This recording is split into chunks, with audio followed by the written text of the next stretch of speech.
En 95.9 Cámara FM llegó el momento de las noticias. Con el patrocinio de Almacenes Éxito presentamos el Noticiero Económico Antioqueño. Información local, nacional e internacional a la altura de todas las cabezas. Noticiero Económico Antioqueño. Desde 1975 dice cómo marchan los negocios. Director J. Enrique Ríos.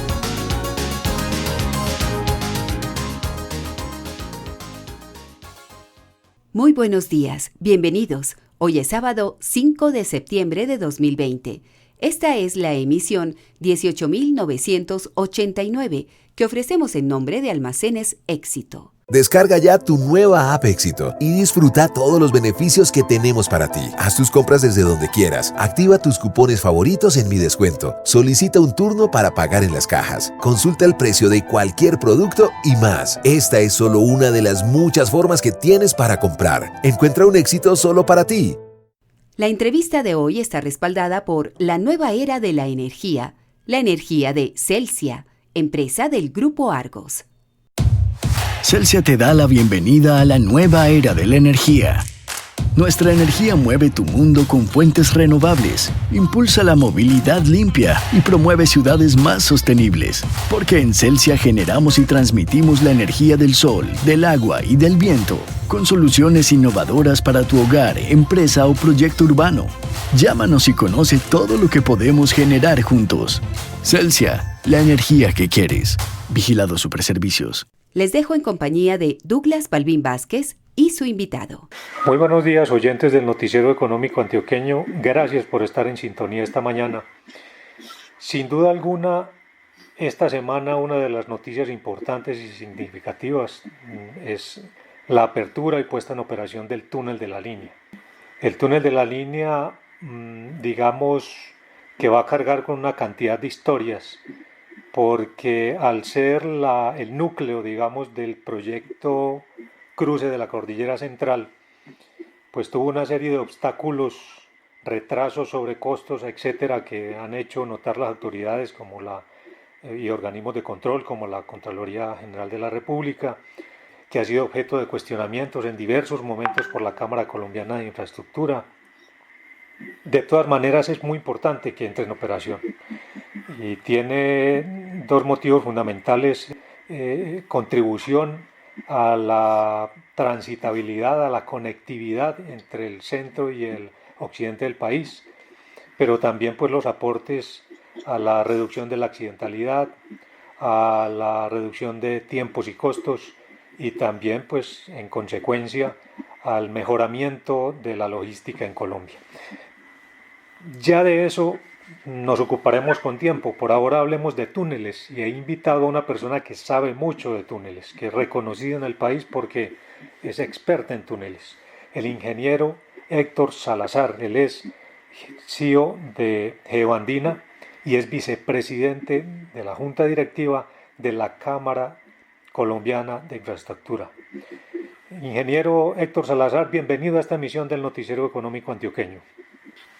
Douglas, muy buenos días, muchas gracias por la invitación para mostrarle a la audiencia o expresarle a la audiencia todo lo que hemos avanzado en los últimos años en la ingeniería de túneles, es decir, en estudios, diseños, construcción, operación y mantenimiento de túneles, algo que debemos destacar, incluyendo dentro de todo esto, por supuesto, el proyecto emblemático del cruce de la Cordillera Central y el túnel de la línea.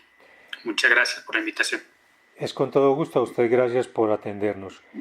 La pregunta fundamental: ¿qué significado tiene para la ingeniería puntualmente el túnel de la línea con todos los ingredientes pues, que lo han rodeado?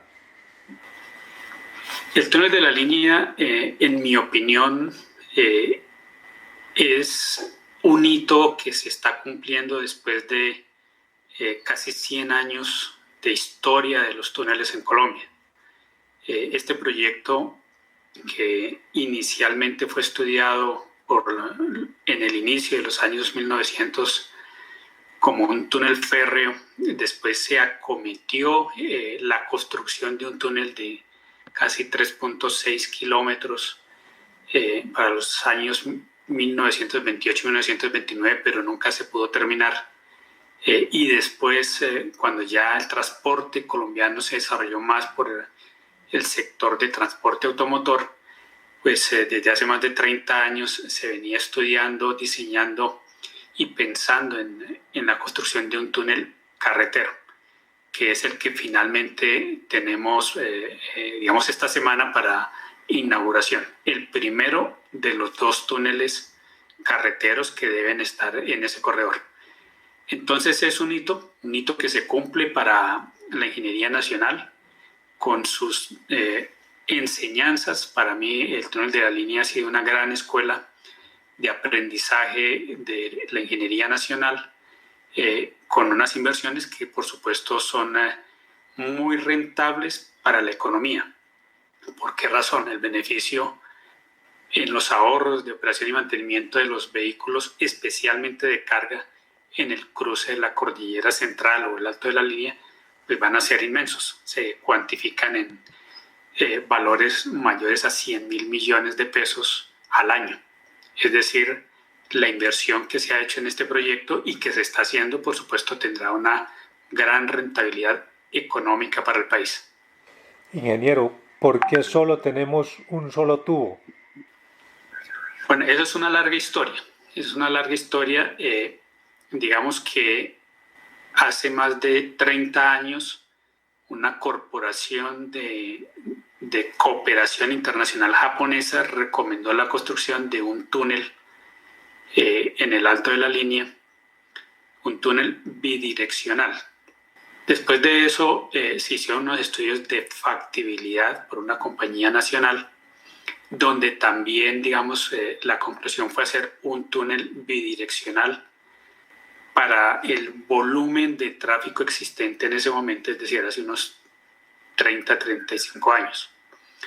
Hace 20 años el Invías contrató los diseños del cruce de la cordillera central, en los cuales también se hicieron unos estudios para 2 alternativas. Una alternativa de un túnel bidireccional con un túnel de emergencia paralelo y la alternativa de 2 túneles unidireccionales que ya no requerían esta galería de emergencia o túnel piloto, como lo hemos denominado acá en este proyecto.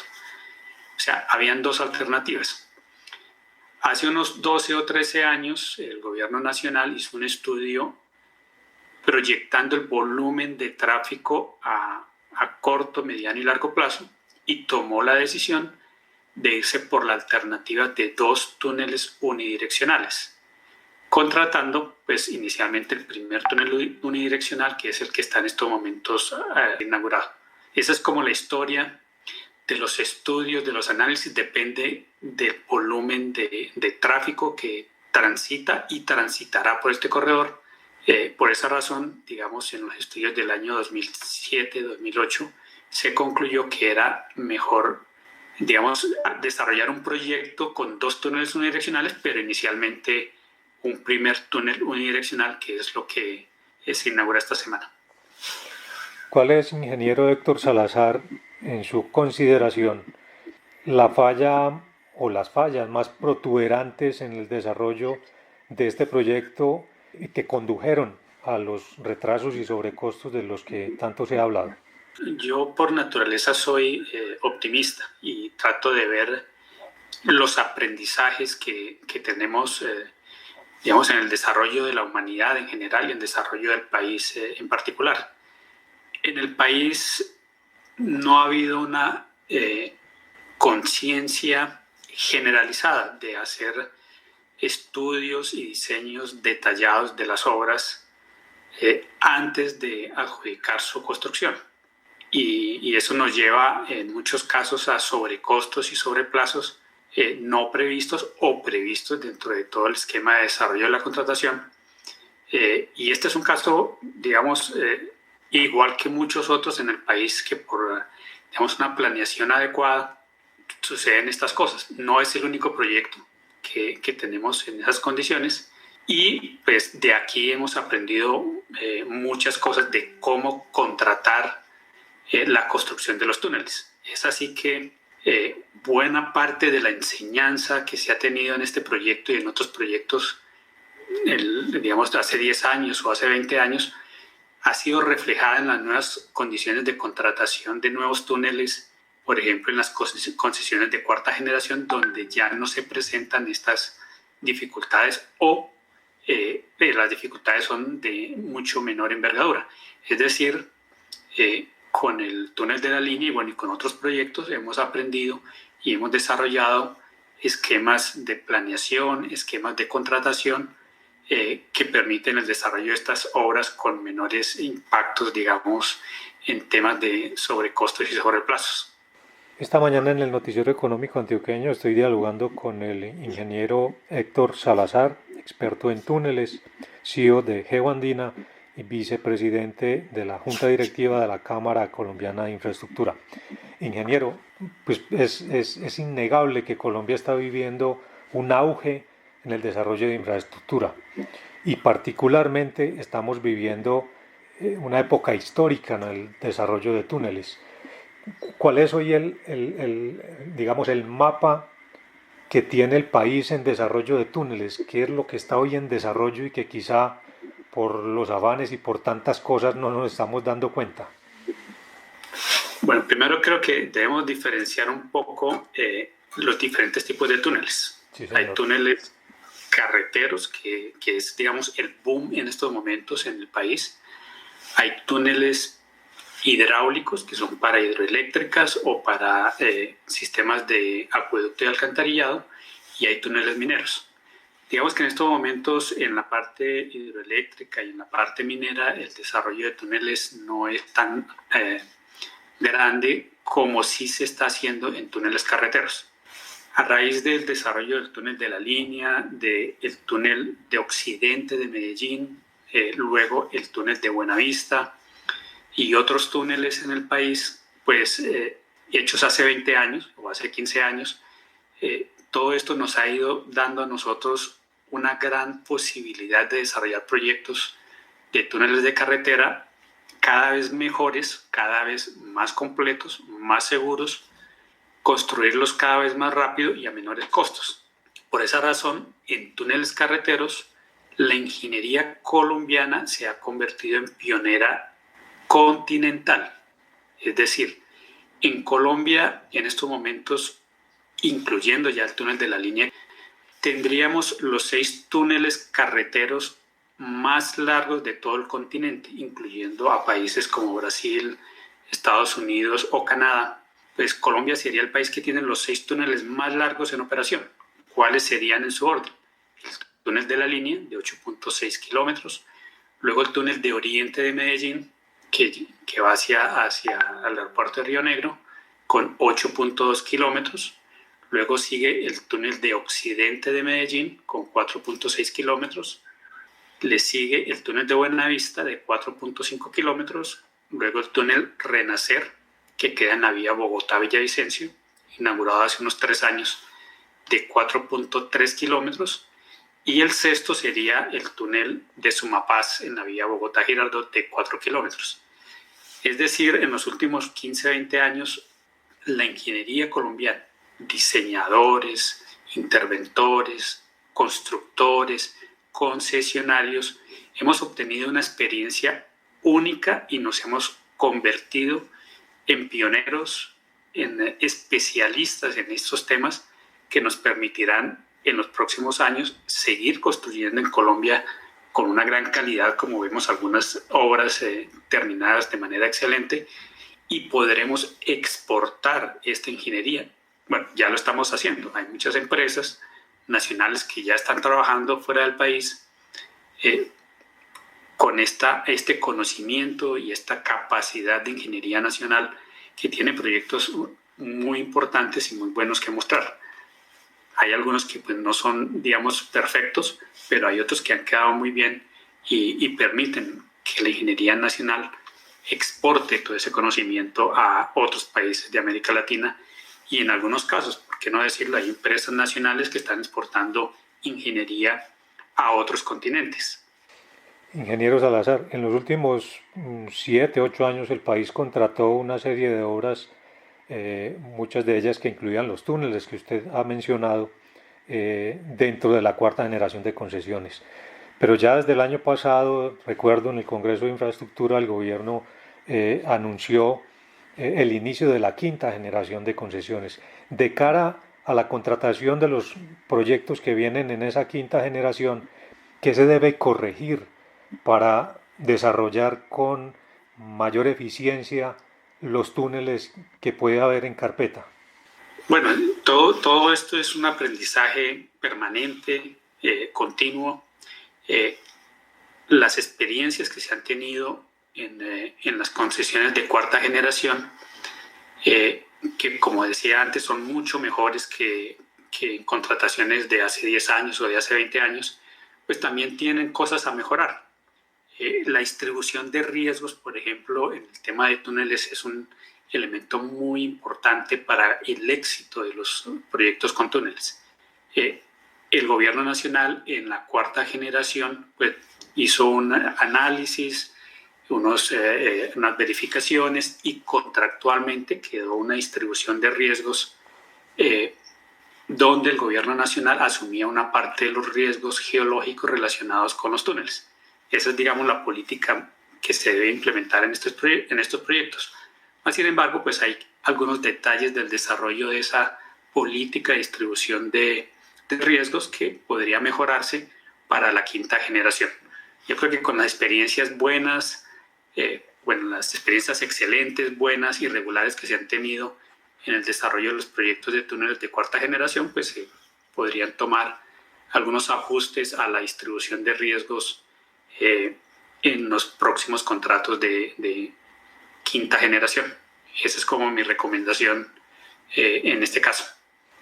Hace unos días usted declaró ante un medio de comunicación que en el año 2014 el gobierno había contratado la elaboración por parte de expertos de un manual para el diseño y la estructuración y ejecución en la construcción de túneles.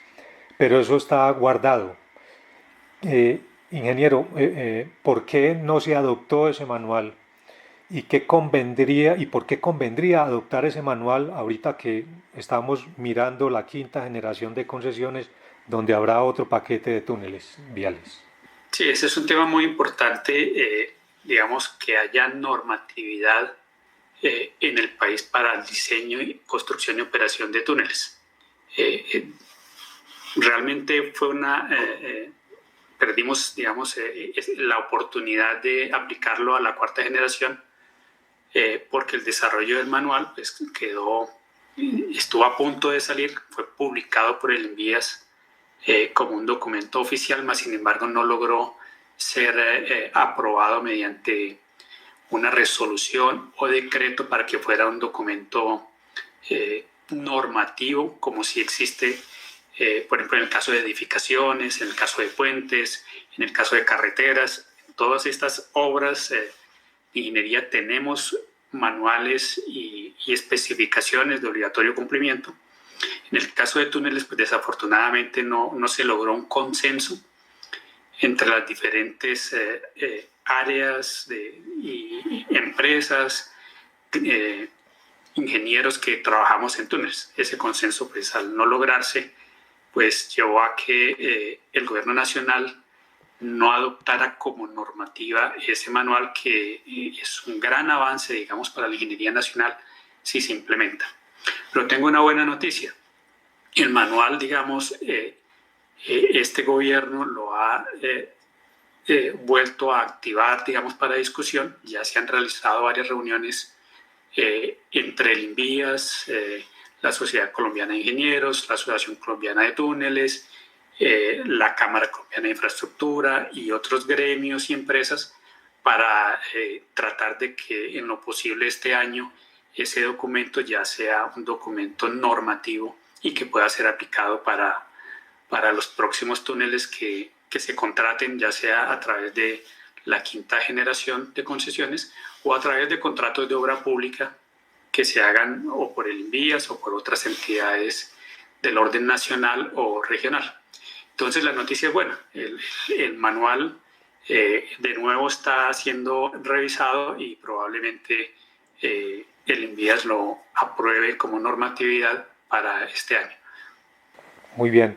Ingeniero, mencionaba usted en la entrevista a ese medio de comunicación escrito y destacaba lo que se está haciendo en Vías del NUS. Recordemos que Vías del NUS es el proyecto que conecta al Valle de Aburrá con el Magdalena Medio y que incluye la construcción de un túnel en el sector donde existió el túnel de la Quiebra, el famoso túnel de la Quiebra, el túnel Centenario. Ingeniero, ¿qué es lo que se está yendo bien allá? ¿Por qué ese ejemplo, ese proyecto? Bueno, yo creo que hay varios factores que inciden en el éxito o no de un proyecto de túneles. Lo primero es que se haya hecho un estudio detallado antes de empezar a construir. Segundo, que las condiciones del terreno sean buenas. Tercero, que los que ejecuten el proyecto, la entidad contratante, la interventoría, el contratista, el concesionario, lleven una buena comunicación y todos estén como jalando hacia el mismo lado. Yo creo que este proyecto de Vías del NUS es una conjunción de todos estos factores.